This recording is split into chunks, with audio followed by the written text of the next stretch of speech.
na yung buwis na kinukolekta sa matatamis na inumin, sa alcohol at saka sa mga sigarilyo at saka vape products, kailangan ibigay sa PhilHealth. Ibigay. Dapat sinunod kahit na magkano pa man ang hawak na cash ng PhilHealth. Kasi pag ziniro kasi, ay ito na kung may remedyo na pwede niyang dagdagan. Itanong na sa court kung pwede bang gawin itong ginawa ng Kongreso or ano na talaga, mag-ingay na po ang mga matatamaang mga membro ng PhilHealth o ang mga health advocates. I-shoutout ho muna dito kay Sir Banat, no? Nakita lang natin itong post niya na to. Ibang klase ho. Sa tingin ho natin mga kababayan, ha? Kaya ho pumayag na yung si Senator Grace po dyan sa akap na yan. Sayang nga naman yung tarpaulin. Diba? Baka hindi ho nagamit. Hindi pa ho nagbabaycam, marami na hong nakaprint na ganyan itong si Senator Grace po. Diba? Ganyan ho katindi ang ali na yan. Grabe ho, madam. Ang mga kababayan ho natin ngayon, diring-dire dito sa mga mambabatas na to na talaga na mga nakipagsabwatan dito kay Tambaluslos at dito kay Saldico. Ano ho yan? Kasi sa tingin natin napangakuan na ho nitong si Tambaluslos yung mga kasama niyang mambubutas diyan sa House of Representatives na meron silang allocated na pondo ng AKAP para ipamigay sa papalapit na midterm election. Pero bago ho lahat ng yan mga kababayan, isang like at isang subscribe. Masaya na ho tayo dyan at sa mga gustong sumali sa ating community. Alam nyo na ho gagawin, yung join button nandyan lang ho sa baba. Ayun na nga, marami ho ang hindi natuwa. Bakit? Kasi ano ho yan ang pagkadismaya ng ating mga kababayan dito sa akap na to, sana maging ano na ho ito, yung tipong maging warning sign, maging palatandaan na dito sa mga senador na to na hindi na ho gumagana sa mga butante ang ayuda na yan. Hindi na ho gumagana. No, kasi kung yung akap na yan, yung pondo hindi natanggal, na-retain yan, nandiyan yung pondo at yung sambayan ng Pilipino ay nagbibiba, talagang nagsasaya sila, hindi nawala yung akap, di ba? Pero kabaliktaran ho ang nating nakikita sa social media. Ang mga kababayan natin sukang-suka dito sa akap na to dahil alam ho ng sambayan ng Pilipino ngayong mga panahon na to na itong pondo ng sambayan ng Pilipino, ang ginagawa ho nitong mga walang yang politiko na to ay ginagamit ho nila sa mga kanilang pangsariling interes, lalong-lalo na ngayong papalapit na ang 2025 midterm election. Noong una talaga namang todo makabira itong mga walang yang senador na to. Nauna pa ho yung si Senator Parinig, si Senator Amy Marcos, tatanggalin yan. Dadagdagan ng budget ni BP. Di ba? Anong nangyari? Nanatili na 733 million ang budget ng BP at hindi ho nila natanggal ang akap. Uubra kayo kay Tambaluslos? Pagka pinasok kayo sa tiyan ni Tambaluslos, talaga namang mayayari kayo. Heto na nga mga kababayan, meron hong sumasakay sa issue ng akap. Sinasabi ko naman ho sa inyo mga kababayan, malayo pa lang, ngayong mga panahon na to, malayo pa lang, yung mga politikong manggagamit, yung mga politikong sumasakay sa issue, naaamoy na ho natin yung mga yan. At isa, yung si Lacson sa sumasakay sa issue ng AKAP para mapag-usapan ng kanyang pangalan ngayong mga panahon na to. Huwag ho kayong magpaloko. Tandaan nyo ho mga kababayan, yung isang kapalpakan dyan sa Senado, yung New Senate Building kung tawagin. Yan ho ang promotor, yung mama na yan. Napakarami hong problema ng ating bansa ngayong mga panahon na to. Uunahin mo pa talaga yung tahanan ng mga walang yang crocodile dyan sa Senado. Anak ng toka. Ito mga kababayan, siyempre, alangan namang hindi siya sumali sa eksena, di ba? Papel din ho ito Kumbaga, mahilig ho siyang naglulundagan, ika nga ni Kong Marcoleta. Mang-akap, to embrace, naku po, to embrace. Senator and congressman can embrace each other all they want, but they cannot agree to share what is not theirs. They can only legislate, not implement government project like AKAP. Naku po, yari. Hindi nyo pala pwedeng i-implement. Paano ba yan, Brad? Paano ba yan? Yun ang libangan ng mga congressman at senador. Nagle-legislate na, nag-i-implement pa. Ang matindi ho dito, nag-iimbestiga na, nagpapakulong pa. Anong magagawa mo, Lacson? Trip, mga bangag ganyan yung mga nasa pamahalaan. Trip nila yan. Nakita mo yung Tuadcom? Pulis na sila, korte na sila, abogado na sila. Sila na lahat. Kaya ngayon, dyan sa House of Representatives, mga kababayan, magle-legislate na sila, mag-i-implement pa sila. Ito, they should at least be discreet when violating the Constitution. Anong discreet? Wala na Brad. Bulgaran na to. Anong discreet? Wala nang, tatago pa ba yan? Kita nyo naman, yung nung in-interview tong si Tambaluslos, proud na proud ho siya. Noong, na-retain ho ang AKAP. Proud na proud ho yung mawalang hiya. Mantakin nyo yon. Ang ganito ho kasi yan. Yung AKAP na yan, di ba, ang dapat mag-disburse o mag-i-implement dyan sa AKAP na yan, ang DSWD. Ano bang magagawa nitong si Wing Gatchalian pagka sinabi ni Tamba, si Congressman ganito, bigyan mo ng 5 bilyon. Si Congressman ganito, bigyan mo ng, yaan yung napagkasunduan namin para hindi sila bumaligtad sa akin. Marami hong nangyayaring hokus-pokus kababalagan ngayon dyan sa House of Representatives, mga kababayan. Maya't maya, meron hong loyalty check dyan. Kaya malamang sa malamang, hindi na ho talaga pwedeng tanggalin yan. Baka pagka wala nang makain yung mga congressman dyan sa House of Representatives, lapain ho nila yung si Tambaluslos. Ubus yung tiyan ni Tambaluslos kung sakali man. Eto ho, mga kababayan, naku po, ito na nga ho ba sinasabi natin? Yung mga nagreklamo kanina kay PH Update. PH, nakalimutan mo si Atty. Vic Rodriguez. Pagka-check natin sa picture, nga, sabi ko wala si Atty. Vic. At least, special mention naman si Atty. Vic. Eto na ho, mga kababayan. Kada video ho natin, talagang pinapaalala ho natin sa ating mga kababayan. Marami ho kasing nagkaka-amnesia ngayong mga panahon na to. Senator Christopher Bongo, number 1 yan. Senator Rodante Marcoleta, lahat ho yan number 1 ha. Walang number 2 dyan. Number 1 lahat. Marcoleta, tapos Senator Bato de la Rosa, Atty. JV Hinlo, Atty. Vic Rodriguez, palakpakan. Special mention yan kasi kanina di natin nasama dun sa uling video natin. Atty. Raul Lambino, Atty. Jimmy Bondok, Pastor Apollo Kibuloy, Philip Ipe Salvador, palakpakan. Yan ho ang, kung tawagin ho natin yan dito sa PH Update, Dream Team. Comment nyo ho sa baba, yes to Dream Team. Ayun na nga mga kababayan, ito na nga ho ba sinasabi natin. Rekta na ho tayo sa naging interview.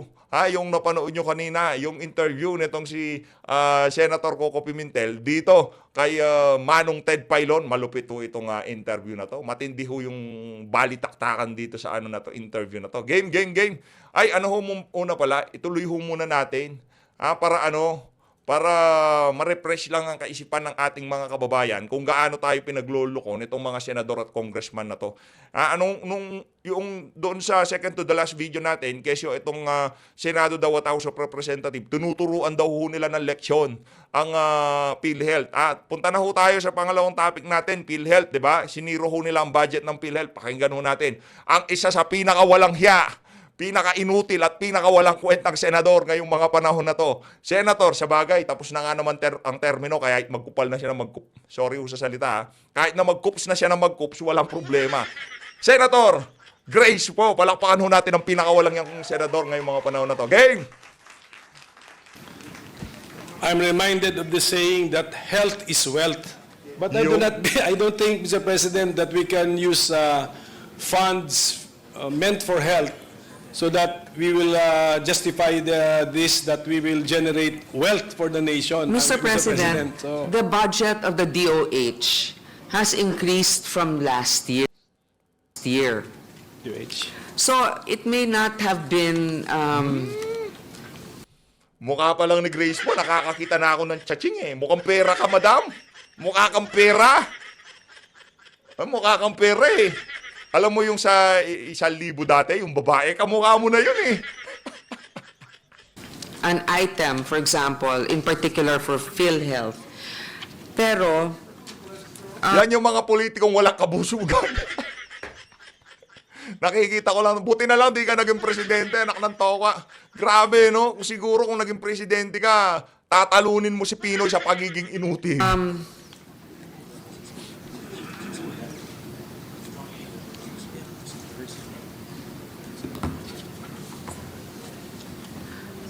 meron naman pong increase na nangyari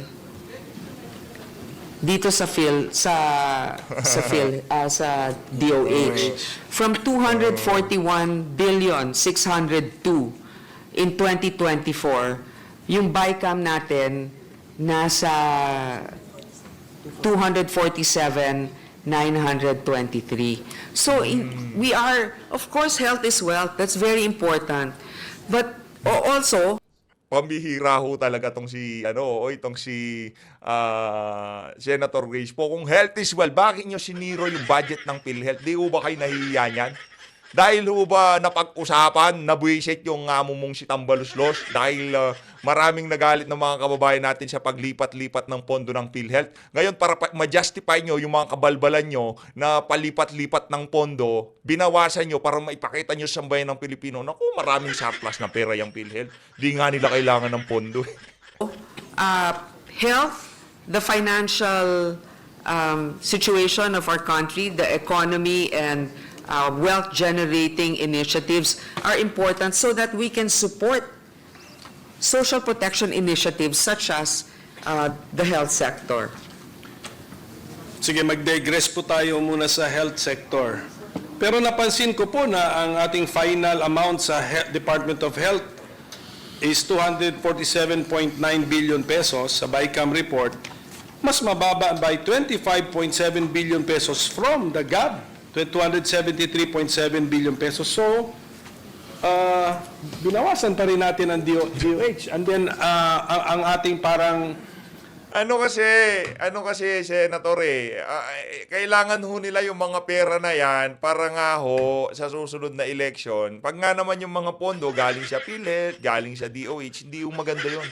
Dapat ho yung pera makikita nilang magbibigay yung mga aso ni Tambaluslos. ang ating pampalubag loob lang ay yung level, nung binawasan na, yung ending amount is still higher than the 2024 GAE amount. Is that- Yes, Mr. President. But why did we reduce it, Mr. President, by 25.7 billion pesos, which is a very significant amount also, Mr. President? Well, Mr. President, there are certain agencies that we also supported. Like, for example, the Department of Agrarian Reform, we had given them an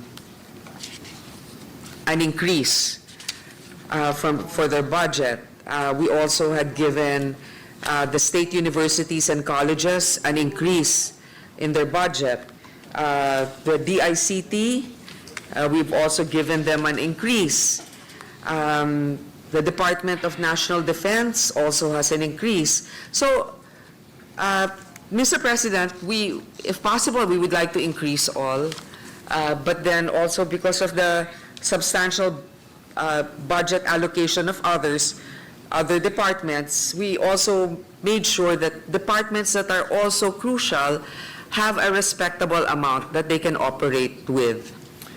So, pwede ba nating masabi na itong 74.4 billion pesos ng PhilHealth na ziniro natin ay binigay sa ibang mga ahensya ng gobyerno na sa tingin natin ng ating committee na mas nangangailangan o mas deserving ng amount, at masasabi ba natin na hindi directly health-related yung napuntahan ng 74.4 billion pesos na yon, Mr. President? Mr. President, hindi sa masasabi nating more deserving, more in need, perhaps, yes. and then also Meron pa ho bang mas nangangailangan? Tandaan ho natin Ito kasi ang hindi ko alam. Naiintindihan naman ho nila kaso nagtatanga-tangahan sila. Sino ho bang gumagamit ng PhilHealth? Karamihan ho dyan, kami ang gumagamit ng PhilHealth. Kasi kayo mayayaman kayo, meron kayong separadong healthcare, meron kayong mga health insurance kung tawagin. Ngayon, paano nyo nasabi na mas yung pondo na para sa PhilHealth, linagak nyo para doon sa mga ibang ahensya na sa tingin nyo in need ng pondo? Mga kababayan, ang mga kababayan nating talagang pumipila sa PhilHealth o nagte-take advantage ng mga pinipisyo sa PhilHealth, yun ho talagang mga walang-wala.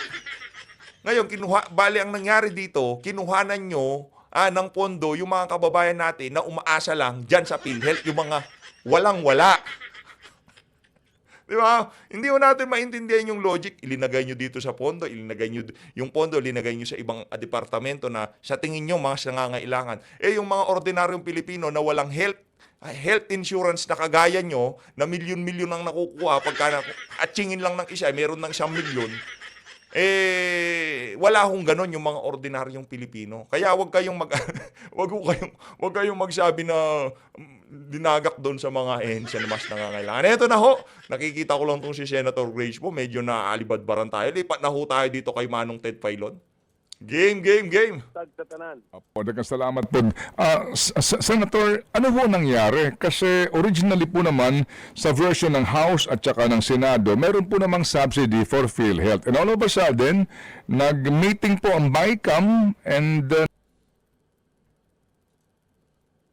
nagharap-harap sila and then nagharap-harap ulit po sa Manila Hotel, bigla nang naging zero. Iyo. Yun ang Nangyari magandang doon. tanong. Kasi bakit nangyari yan? Kahit na dapat iniwanan nila ng halaga yan, kahit gusto nilang bawasan, iniwanan nila ng halaga na sang-ayon sa formula na nandun sa syntax law.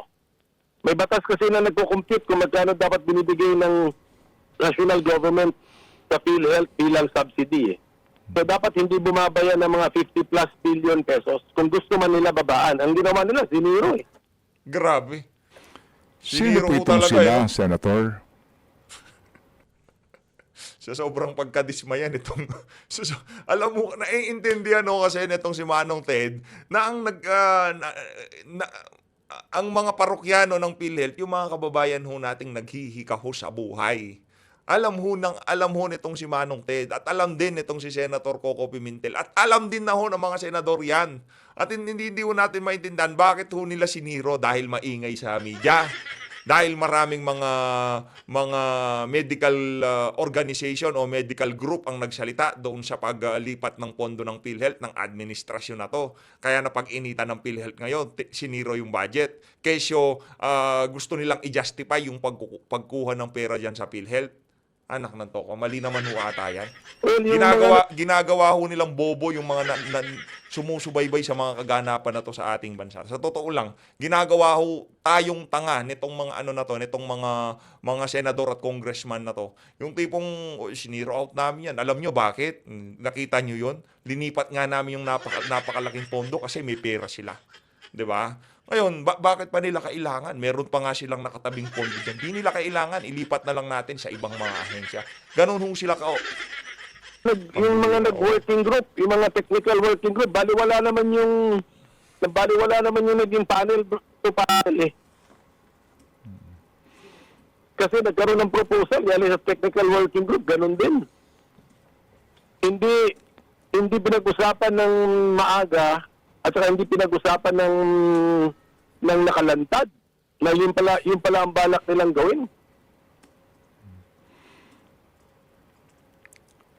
Senator, ang sabi po ng ilang senador, pati ang sponsor po nito, bilang ang word na ginamit ay leksyon sa PhilHealth. Ano po yung masasabi doon?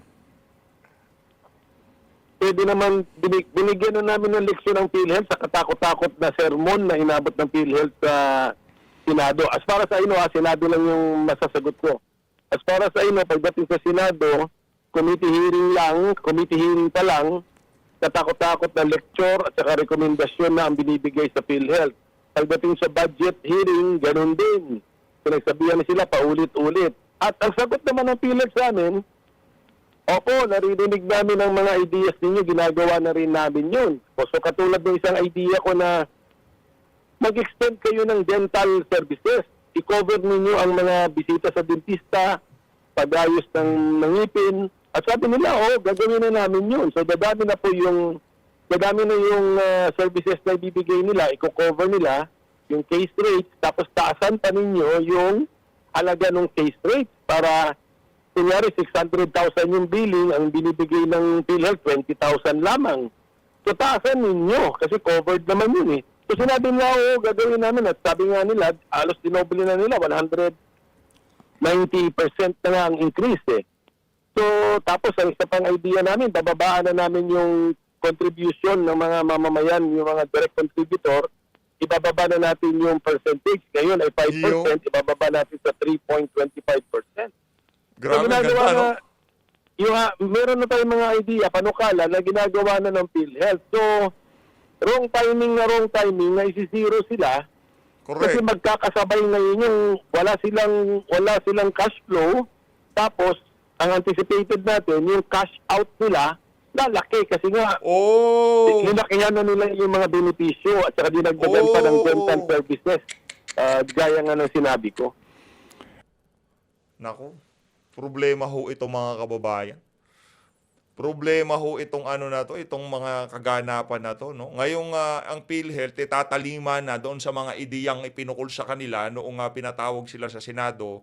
Ngayon pa babawasan, ngayon pa tinanggalan ng budget kung kailan na ngayon na susundin na nila, kumbaga pagagandahin din nila o dadagdagan na nila yung kanilang serbisyo at babawasan na yung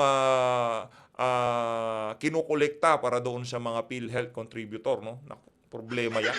Ano na naman bang mahikang hokus-pokus ginawa ni Tambaluslos dito? Ano ho ba ho ang masasabi nyo, Senator, doon sa katwiran na 600 billion ang kanilang, hindi ho ito actually, hindi ito surplus eh. Sabi nga ni Ma'am Cielo Magno, ito ho ay reserve fund na iba daw ho naman ang kahulugan. And kahapon, sabi po ng taga PhilHealth, hindi yan 600 billion, kung hindi 431 billion lamang.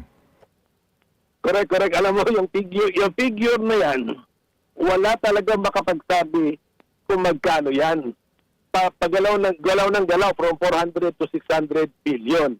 Pero ako, ang gagamitin kong figure ng PhilHealth kasi sila naman may hawak ng books nila eh. So, ito say meron silang 400 billion pesos. Pero, siyempre meron pang mga, ito say yan ang hawak nila ngayon. Pero siyempre meron pang maniningil sa kanila. Yung mga past services na nabigay nila, sinisingil pa rin po yun. At saka i-examine pa nila yun bago naman nila bayaran. So, hindi totoo na hawak silang cash ngayon na 400 billion pesos. Yan ay free cash. Free in the sense na pwede nilang gamitin sa kahit sa nila gustong gamitin. Hindi yan. Kasi ang iba dyan, committed na. Tapos meron ng concept na insurance liability claim. So, pwede rin iba dyan ay kinocontest pa. Pinaglalabanan pa kung dapat bang bayaran ng PhilHealth to hindi. So, dapat pabayaan na natin yung hawak ng PhilHealth na 400 billion pesos kasi iba naman itong topic natin eh. Ang topic natin, meron tayong sin tax law na sinabi natin na yung buwis na kinukolekta sa matatamis na inumin, sa alcohol at saka sa mga sigarilyo at saka vape products, ang parte nun, kailangan ibigay sa PhilHealth. So, dapat sinusunod yung batas na yun kahit na magkano pa man ang hawak na cash ng PhilHealth. Kasi ibang mandato yun eh. Yung pag-collect Naku. Yung mga pondo na yun, nakolekta na yun. Nakolekta na ho ng BIR yun.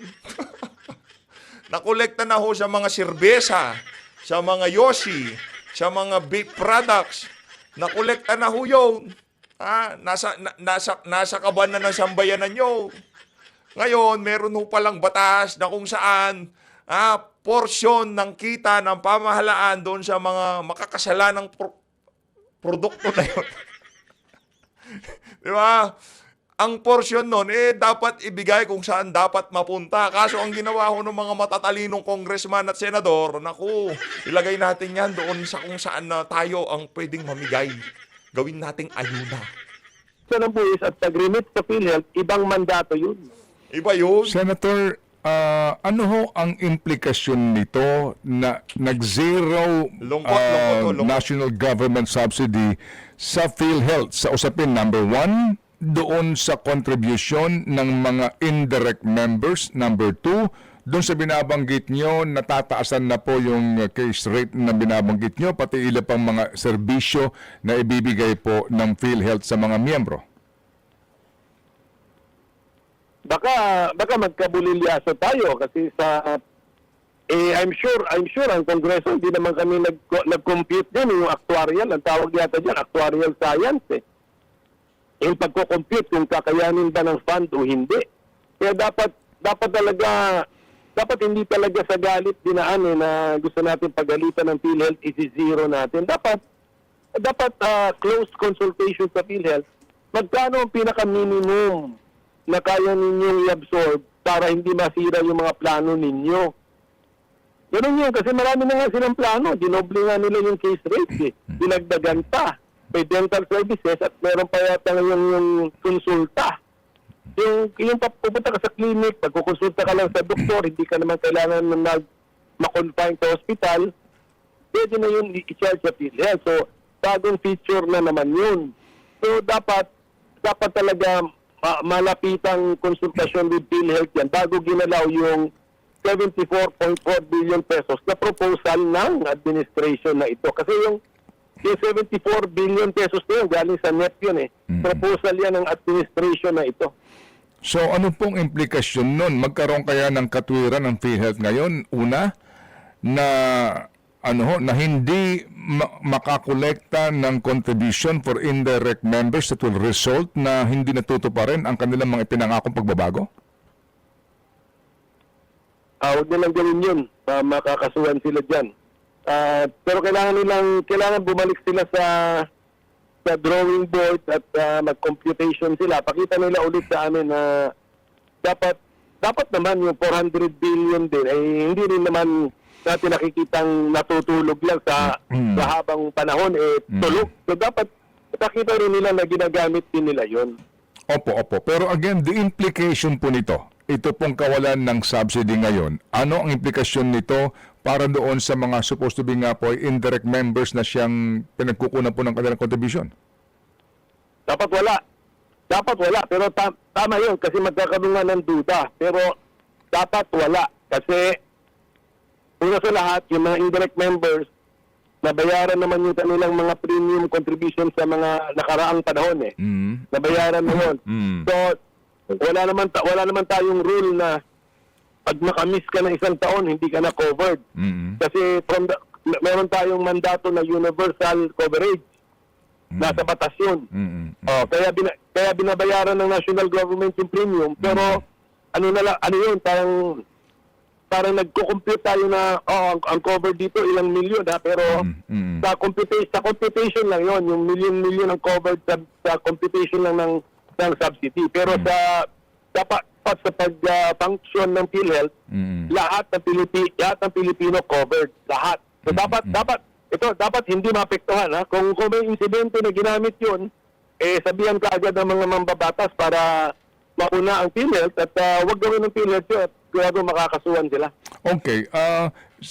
Kung ganyan po na zero allocation na ng subsidiya from the national government, yung sinasabi po ninyo na koleksyon sa sin tax law natin, saan kaya dadalhin? May magandang tanong. Napakagandang tanong. Saan nga dadalhin? Kasi nga, nung kinompute yung 74.4 billion pesos, 53 billion dun, yung computation nga na koleksyon na, hindi to koleksyon sa future, na-kolekta na. So 53 billion. Tama po yun. Saan nga pupunta yun? Kaya tinanong ko yan na Ted sa interpellation at ang sagot sa akin ay in writing na lang kasi siyempre hindi naman din memorize kung saan dinala yun. Pero ang isang na-establish natin dun, nadala yung pera pang health sana para sa PhilHealth napunta sa non-health. Kasi ang pinakatumaas na budget ay PPWH So infrastructure 'yun. Is that lawful? That's a good question. Kaya nga, sinabi ko nga rin sa interpellation ko, we are inviting another case before the Supreme Court, especially from health advocates. Kasi nga, number one, sasabihin nga ng health advocates, may mandato nga to remit. Hindi sinunod. Ziniro pa. Hindi lang sa binawasan, ziniro pa. So, is that, maganda tanong, is can that be done? Kasi dalawang dalawang nagbabanggaang batas. Isa about the budget, isa about tax collection and the health and the remittance for health. So yung pangalawa, very specific yung pangalawa actually. Mas para sa akin, mas specific law yung sinasabi mo na ito yung formula para ito yung halaga na ibibigay mo sa PhilHealth. Very specific yun. Kaysa sa budget law na general. Opo. So, sir, sa ngayon po na ito ang sitwasyon, pipirmahan ng presidente na po daw ito after the review. May remedyo pa ho ba dito ang presidente? Pag zinero kasi, I do not kung may remedyo na pwede niyang dagdagan. O kasi zinero na nga eh. So, wala na po sa tingin ko. Kailangan itanong na sa court kung pwede bang gawin itong ginawa ng Kongreso or ano na talaga. Zero na talaga. Ingay na po ang mga matatamaang mga membro ng PhilHealth o ang mga health advocate. Ayo, Senator, mag-ingay meron na. pong school of thought, no, na sinasabi na kapag nag-veto dito, itong line item na ito sa budget ang presidente, kumbaga po, vinito niya ang provision na ito, nangangahulugan daw po na ang appropriations ng PhilHealth ay magiging yung appropriations ng 2024. Is that possible? Is that, ba ang ano doon? Ang pwedeng mangyari po, sir? Mas malabo yata na theory yun para sa akin kasi zero na, wala ka ng dahilan na i-line item dito kasi nga wala nang gagastusin. Tapos ibibito mo yung line na yun to restore the amount of the past year. Eh wala sa rules yun. Ang sa rules natin, if we cannot enact a budget, Okay. then the last year's budget is deemed reenacted. But ito kasi we are able to enact the budget except that zero yung isang line. Siguro nga I think ito nabigla ko lang naisip to, Ted, no? I think this is the better theory. Kaya rin retain pang PhilHealth diyan at linagyan ng halagang zero para lang may bahay siya, pwede siyang lagyan ng presidente in the future kung may savings. Galing sa iba. Kung may savings galing sa ibang item. Opo, kung may savings, pwede po na ponduhan niya bilang subsidy yung PhilHealth. Sa tingin ko, Okay. pero ang ginagawa kasi diyan kadalasan, hindi mo sinisiro para may bahay pa yung, para ang tawag niya may bahay yung item. Dapat sana iniwanan namin ng 1 million pesos o 10 million pesos. Opo.